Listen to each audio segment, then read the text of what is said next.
We're going to turn right now to Wayne Barrett, who writes for the New York Daily News and the Daily Beast. His 1991 biography of Donald Trump was just republished. It's called Trump, the Greatest Show on Earth, the Deals, the Downfall, the Reinvention. And he just wrote a piece for the Daily Beast headlined, Meet Donald Trump's Top FBI Fanboy. Can you explain, Wayne?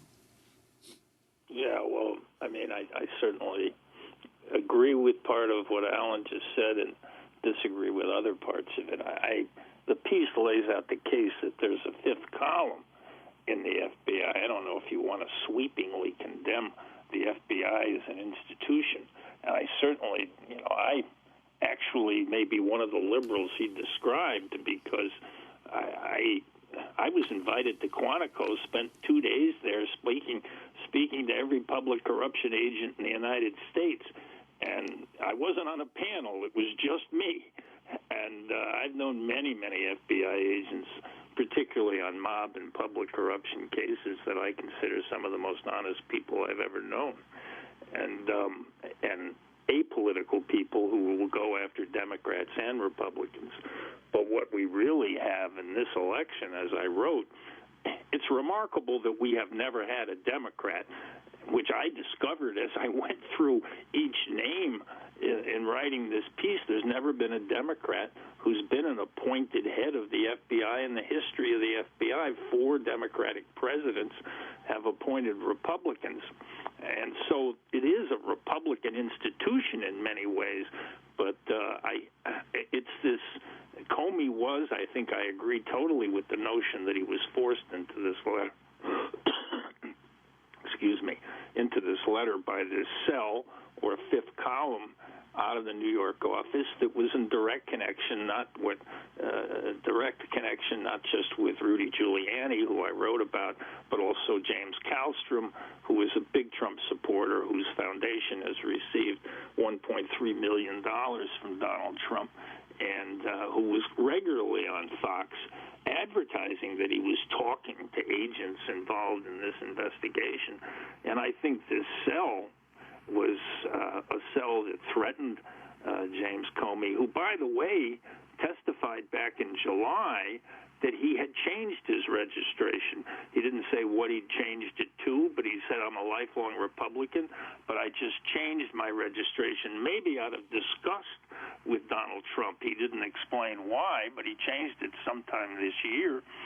And so I think he was really pushed by this cell. And I think it's completely correct that it would have leaked. It would have leaked in the most damaging way to both the institution and to Comey personally, which was that he was refusing to make public that the investigation had been reopened in this fashion. And I think he was forced into this. I want to say one thing else, though. It was the coverage, the unbelievable coverage that the broadcast media in particular gave to the Comey letter that is much more responsible for the political impact than the letter itself. And, Donald Trump has said, I think, the most remarkable statement I've ever heard from a political candidate for any office, which was, I could shoot somebody on Fifth Avenue and I wouldn't lose a vote. Well, who's responsible for that? The media is. And, I think this is the collapse of the American broadcast media in particular, that is what we saw. They just would not. I mean, the whole notion, which you mentioned, Amy, at the start, 12 women were sexually assaulted by this man, or at least said they were. Did they all just happen? I think an awful lot of the people who voted for Donald Trump believed that happened, but we never even heard about it for the last 2 weeks of the campaign. It literally disappeared from broadcast media because they allowed the Comey letter to displace every other important matter that should have been before the American people. They really used this letter, and it was the media coverage of the letter much more than the letter itself, but they really literally used this letter to push the American people towards this final judgment. Those women must be rather afraid right now because Donald Trump promised he would sue them after the election. Now it's after the election, and he has also will become the most powerful person on earth as president of the United States. But I wanted you to give us a little background, Wayne. You perhaps are among a very few journalists who have covered Donald Trump for decades, wrote a biography of him, not now, just in time for the election, but back in 1991. You've met with him. You've talked to him.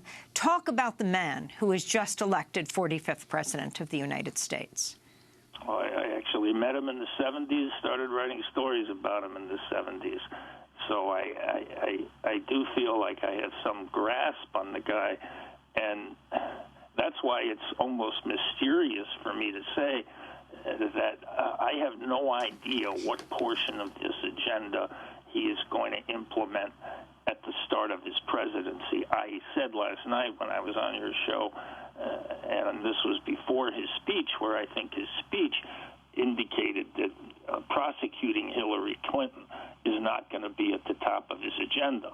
Although if he makes Rudy Giuliani the Attorney General of the United States, Rudy Giuliani has already said, I could make this case in 2 months. I could do this case in a week.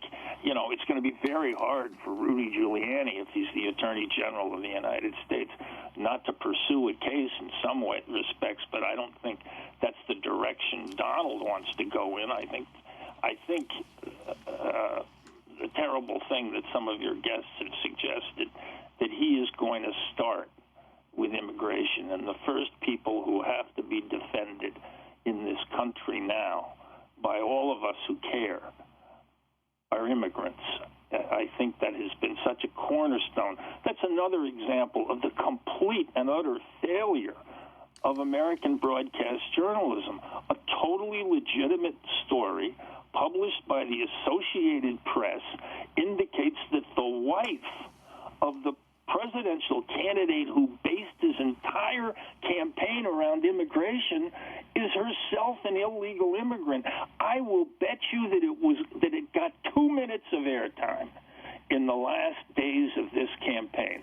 If that is not a legitimate news story, I know nothing about news. Well, let's just explain what that is. That was the AP report, and it appeared in the New York Times, that said that Melania Trump, before she was legal to work in this country, had done a series of modeling jobs and had been paid something like $20,000.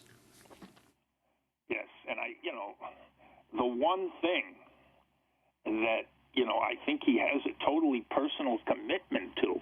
It's, if you look back at his public appearances over many, many years prior to this presidential campaign, he has been talking about immigrants, never really focused on Mexicans before, but has been talking about illegal immigration for a large part of his semi-public life.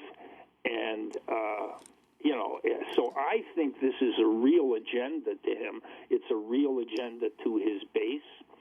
And this is the most fearsome thing that I see right around the corner that's going to come very early in this presidency. And we have to defend those homes. We have to defend the people in those homes.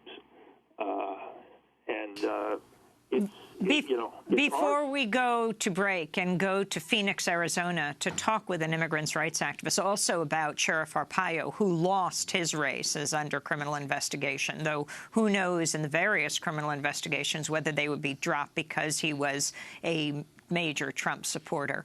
How he got his start, Donald Trump. And this brings in Nicole Hannah-Jones, too, because you were just recently in America Divided series talking about housing. But Donald Trump, back in the 70s, Wayne Barrett, being sued by the federal government, trying to keep out African Americans from his family's housing projects. Yeah, well, we know it's a long history. I don't know. I don't know how Barack Obama can sit down in the White House on Thursday. With a man who says he's not even a citizen, it's just going to be so difficult for the president to go through this exercise. I have such respect for him, and it's just incredible. Yes, the man has a history of racist actions that go all the way back to 73. I wrote about this way back in the 70s. And, you know, I wrote about it in the context of the fact that he was getting all of these seeking and then quickly getting these breakthrough tax abatements and supports for his projects from the city of New York and the state of New York at the same time that he was under a consent decree that he signed with the Nixon Justice Department for racially discriminating against blacks. So it was, you know, it was an anomaly then, and it certainly is part of his history. He's the most remarkable thing is that the leading birther in the United States is succeeding this president. It's just, I can't imagine it. When I went to Columbia Journalism in 1967, Fred Friendly, the producer of the Edward R. Murrow shows, was just starting the broadcast lab. It was the first year of the broadcast lab at the Columbia Journalism School. And at that time, the concept was that broadcast news was the payback, the obligation that the networks had because they were given the airwaves for nothing. This was what they owed us. They owed us in exchange for what is certainly $1 trillion value. They owed us decent broadcast news. It was not supposed to be a profit center. Now it's just it has to be a profit center, and instead of journalists making decisions, we have Zucker and Moonves and these people. It's a commercial enterprise.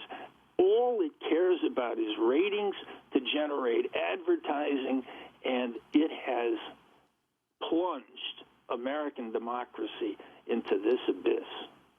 I want to thank you for being with us, Wayne Barrett. He is the biographer of Donald Trump, certainly not the authorized one.